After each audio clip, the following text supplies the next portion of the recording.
Assalamualaikum warahmatullahi wabarakatuh. Kami dari kelompok 8 akan mendiskusikan tentang kebangkrutan 7-Eleven yang ada di Indonesia.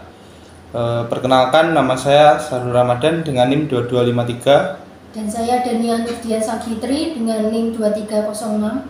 Saya Vineza Mahza Zahra dengan NIM 2199. Saya Ardia Vici Garniva dengan NIM 2198.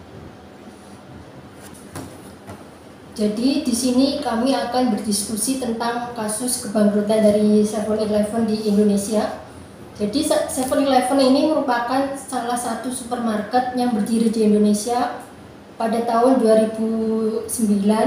Akan tetapi kejayaannya tidak berlangsung lama karena pada tahun 2017 7-Eleven mengalami kebangkrutan. Sehingga di sini kami dari kelompok kami akan berdiskusi tentang penyebab dari kebangkrutan 7-Eleven dan juga solusi bagi 7-Eleven di Indonesia jika membuka cabangnya kembali di Indonesia. Menurut saya itu penyebab kebangkrutan dari gerai 7-Eleven yaitu penjualannya tidak mencapai target. Banyak anak muda yang datang hanya membeli satu jenis makanan lalu nongkrongnya berjam-jam. Itu membuat pendapatan dari 7-Eleven itu tidak sesuai targetnya, jadi kayak lebih besar pengeluarannya daripada pemasukannya. Lalu selanjutnya itu 7-Eleven itu menjual minuman keras secara bebas, itu tidak sesuai dengan kebudayaan yang ada di Indonesia. Selanjutnya salah target pemasaran ya menurut saya. Model yang digunakan itu seperti supermarket premium yang di dalamnya ada kafe, itu tidak sesuai dengan pasar yang ada di Indonesia. Selanjutnya biaya operasional yang tinggi dan pemasukannya yang rendah. Seperti itu kan dia menjual makanan yang harus dipanaskan terlebih dahulu ya, itu kan juga ada biayanya. Tetapi makanan itu tidak laku sehingga makanan itu harus dibuang dan tidak menjadi pemasukan untuk 7-Eleven. Lalu selanjutnya itu 7-Eleven harus membayar sewa lahan yang harganya tinggi tetapi gerainya sepi, itu menyebabkan kebangkrutan. Selanjutnya salah target sasaran. 7-Eleven itu kan menjual seperti camilan, kopi dan makanan berat yang harus dipanaskan terlebih dahulu. Tapi ternyata itu daya beli dari masyarakat itu rendah. Menurut pendapat saya, mengapa 7-Eleven tidak dapat bertahan lama di Indonesia? Karena 7-Eleven bukanlah target pemasaran di Indonesia.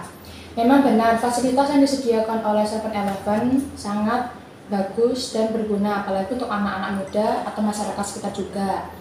Tetapi, tidak semua anak muda atau masyarakat membeli produk 7-Eleven sangat banyak. Mungkin hanya satu produk, seperti satu minuman atau snack-snack yang tidak begitu banyak. Dan selain itu mereka juga bernongkrong di sana itu bersantai berjam-jam tanpa membeli lagi. Dan sehingga keuntungan yang didapati oleh 7-Eleven itu tidak seimbang. Selanjutnya dari segi budaya dan peraturan mungkin 7-Eleven tidak terlalu cocok dengan kebudayaan yang ada di Indonesia. Salah satunya dengan berjualan alkohol. Mungkin di luar negeri target 7-Eleven itu adalah alkohol, sedangkan di Indonesia alkohol itu dilarang keras dan adanya peraturan. Dan jika 7-Eleven buka di Indonesia, mungkin jika bisa pemiliknya itu adalah orang asli Indonesia, karena jika tidak benar-benar warga negara Indonesia asli, 7-Eleven akan susah membuka berbagai cabang lainnya juga selain di mungkin di Jakarta ini. Dan selain itu juga yang mengakibatkan kerugian yang dilakukan 7-Eleven itu juga, sehingga ada salah satu investor yang tidak ingin menginvestasikan modalnya kepada 7-Eleven karena persyaratan yang diberikan oleh perusahaan 7-Eleven sangat tinggi, sehingga permodal itu tidak sanggup untuk memenuhinya. Dan akhirnya perusahaan 7-Eleven mengalami kebangkrutan dan sampai sekarang belum membuka lagi 7-Eleven. Kalau menurut pendapat saya, 7-Eleven sendiri mengalami kebangkrutan di Indonesia itu karena strategi pemasarannya yang kurang. Jadi yang dijual 7-Eleven itu seperti yang dikatakan Mbak Ardia sama Mbak Vanessa tadi tentang masalah alkohol. Alkohol itu kan kalau di Indonesia masih menjadi tabu karena budaya Indonesia sama budaya asing itu jauh sangat berbeda. Selanjutnya penyebabnya itu menurut saya segi masalah harga franchise. Harga franchise sendiri 7-Eleven pada tahun 2009 sampai mengalami kebangkrutan itu masih tergolong harga yang mahal. Belum lagi untuk sewa tanah, melengkapi perlengkapan yang ada di dalam toko supermarket itu, dan itu memerlukan biaya yang tinggi. Selanjutnya nama sendiri. Nama 7-Eleven itu di telinga masyarakat Indonesia masih cukup jarang dikenal. Seperti kompetitornya Indomaret dan Alfamart itu kan mudah diingat dan mudah dihafal. Jadi penamaannya yang sangat terbilang sulit. Selanjutnya segi dari warnanya. Warna 7-Eleven sendiri itu kan ada warna hijau, merah, sama putih. Nah, itu kombinasi warna yang menurut saya kurang bagus. Jadi pencahayaannya orang melihat 7-Eleven itu seperti kayak toko biasa, bukan seperti minimarket. Ya, kalau dari saya itu. Sedangkan menurut saya kebangkrutan dari 7-Eleven Indonesia ini disebabkan karena pertama 7-Eleven ini tidak memiliki konsep yang jelas. Salah satunya yaitu mereka menerapkan konsep restoran juga supermarket, jadi gabungan antara kedua itu. Dan di Indonesia memang pada awalnya berjalan dengan lancar karena konsep supermarket seperti 7-Eleven ini belum banyak pada saat itu. Akan tetapi dalam proses pemasarannya ini kurang berjalan baik atau kurang efektif karena banyak pelanggan-pelanggan yang datang itu bukan hanya untuk membeli produk mereka dengan banyak, tapi hanya memanfaatkan fasilitas 7-Eleven dengan gratis, sehingga pendapatan dari 7-Eleven ini justru berkurang atau menurun karena pendapatan dari pelanggan untuk membeli produk itu sedikit, sedangkan pengeluaran untuk mereka memfasilitasi pelanggan justru bertambah banyak karena pelanggan memanfaatkan fasilitas gratis.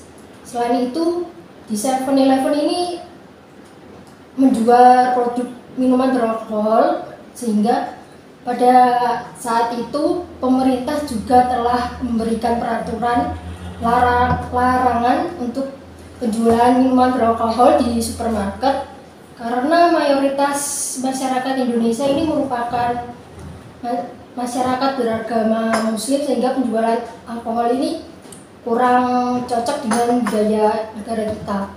Selain itu, 7-Eleven ini juga tidak mendapatkan investor karena mereka selalu memberikan persyaratan yang selalu menyulitkan bagi investor, sehingga investor tidak ingin untuk berinvestasi, tapi diberikan peraturan yang cukup sulit sehingga mereka lebih baik berinvestasi di perusahaan lain atau supermarket sejenis yang lain dengan persyaratan yang mudah dan juga menguntungkan bagi investor tersebut, sehingga pada akhirnya ya 7-Eleven ini terus mengalami penurunan dan juga harus menutup beberapa tokonya.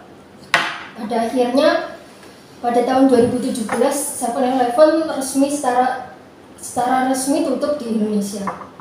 Menurut saya solusi yang tepat jika 7-Eleven kembali dibuka di Indonesia, mungkin 7-Eleven bisa membiasakan dengan kebudayaan dan peraturan yang di Indonesia.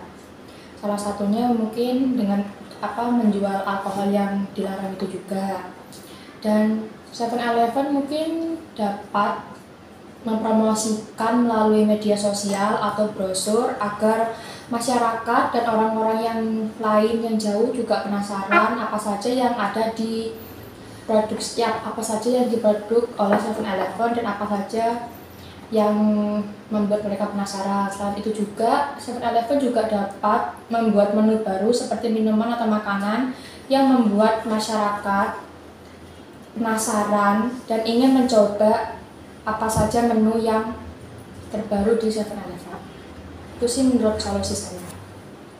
Sedangkan menurut pendapat saya, jika 7-Eleven membuka kembali di Indonesia, solusinya itu pertama saya setuju dengan Mbak Dia dengan mempelajari budaya dari negara tersebut, karena pasar setiap negara itu pasti berbeda-beda.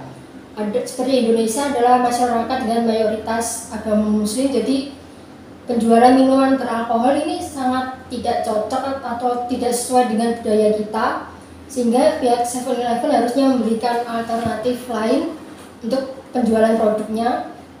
Sedangkan solusi lain yang bisa diterapkan oleh pihak 7-Eleven adalah menerapkan fee for service, artinya 7-Eleven ini bisa memberikan biaya tambahan bagi konsumen atau pelanggan yang menggunakan fasilitas WiFi di gerai mereka, sehingga pendapatan perusahaan akan terus ditambah, tidak berkurang.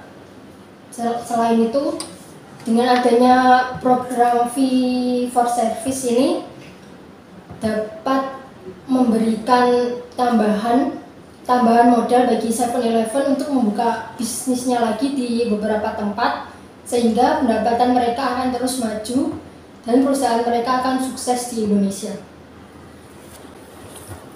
Kalau menurut pendapat saya, solusi bagi 7-Eleven, karena 7-Eleven sendiri sulit untuk buka kembali di Indonesia.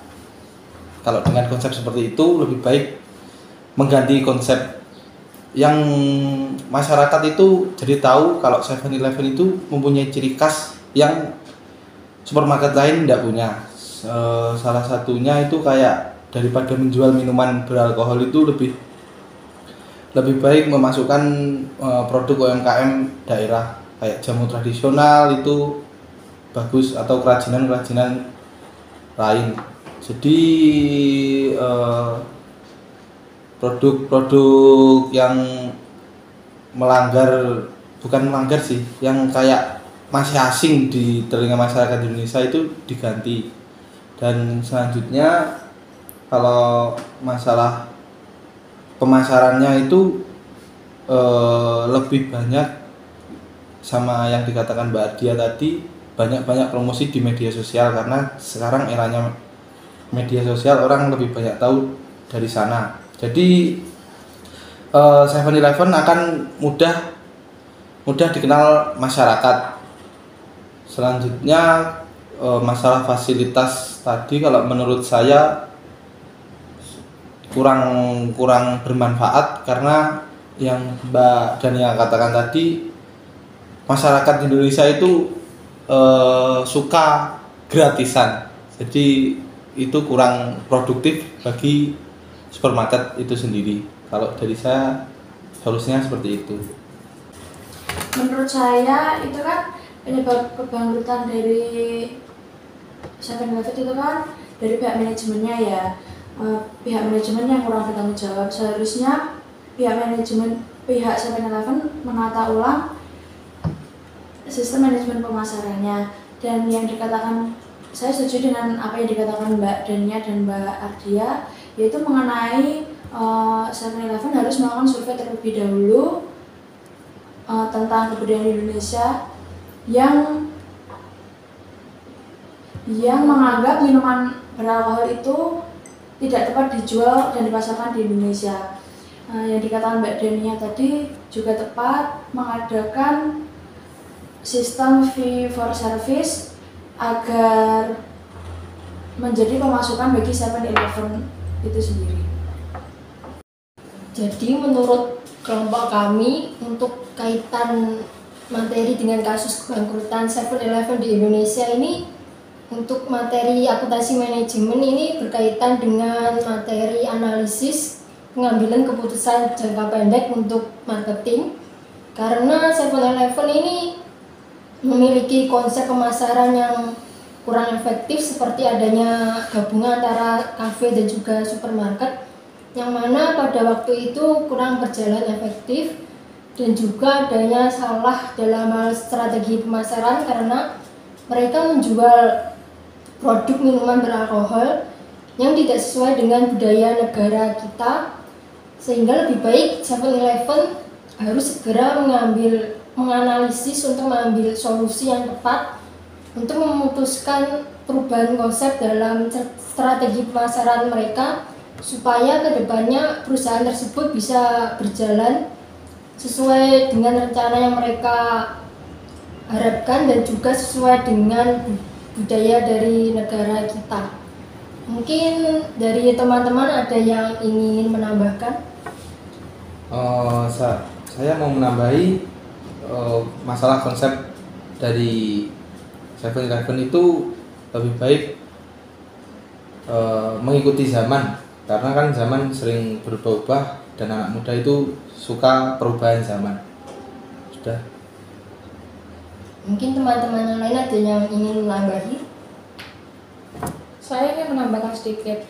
Mungkin menurut saya dengan adanya konsep yang dimana restoran bergabung dengan kafe itu, mungkin konsep itu bisa sedikit diganti karena tidak semua masyarakat, khususnya orang-orang seperti orang-orang tua seperti itu, nyaman berbelanja di tempat yang bergabungan seperti itu. Mungkin mereka merasa kayak nggak asing merasa asing, mengapa kok tempat seperti ini dijadikan satu dengan kafe seperti itu.